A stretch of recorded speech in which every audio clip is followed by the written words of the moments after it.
താനെന്തേ ആലോചിക്കുന്നേ? മോളെക്കുറിച്ച് തന്നെ. ഒന്നും അറിയാത്ത ഈ പ്രായത്തില് എന്തെല്ലാം അനുഭവിച്ചു പാവം. തന്റെ കയ്യിൽ കിട്ടിയതോടുകൂടി മോളുടെ ഭാഗ്യം തെളിഞ്ഞു.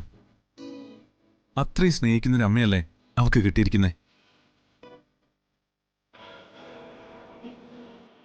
അമ്മമാരുടെ സ്നേഹം തന്നെ ഒരു ഭാഗ്യ. തന്റെ കാര്യത്തിൽ വരുമ്പോ അത് ഇരട്ടി ഭാഗ്യായിരിക്കും. ഭാഗ്യം എനിക്കല്ലേ സച്ചേട്ടാ. അതുകൊണ്ടല്ലേ ഇവളെ എനിക്ക് തന്നെ കിട്ടിയത്. മോളുടെ കാര്യത്തില് അമിതമായിട്ട് സന്തോഷിക്കുന്നതിനൊപ്പം തന്നെ എനിക്ക് നല്ല പേടിയുമുണ്ട്.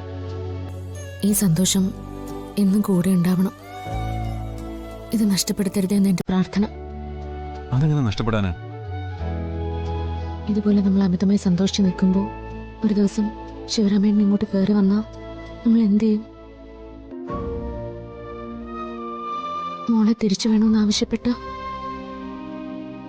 അങ്ങനെ സംഭവിക്കുമെന്ന് എനിക്ക് നല്ല പേടിയുണ്ട് സച്ചേട്ടാ. അയാൾ ഇനി വരാനൊന്നും പോകുന്നില്ലടോ.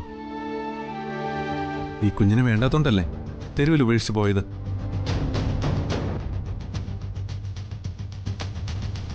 ഓളിപ്പം നമ്മുടെ കയ്യിലുള്ളതെന്നൊന്നും അയാൾക്കറിയില്ലല്ലോ. അതുകൊണ്ട് ആ ഭയം താൻ മറന്നേക്ക്.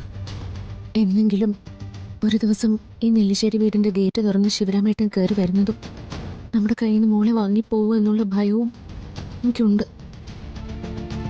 ഈ മോൾ നമ്മുടെ കൂടെയുള്ള കാലം അത്രയും ആ ഭയം എന്നെയും ഉണ്ടാവുകയും ചെയ്യും. ഇതൊക്കെ താൻ വെറുതെ ആലോചിച്ച് കൂട്ടുന്നതാ. അങ്ങനൊന്നും സംഭവിക്കില്ല. ഇതിപ്പോ നമ്മുടെ മോളാ. താൻ തന്നെ ഇവളുടെ അമ്മ, ഞാൻ അച്ഛന്. എന്നും ഇനി അങ്ങനെ നിന്നായിരിക്കും.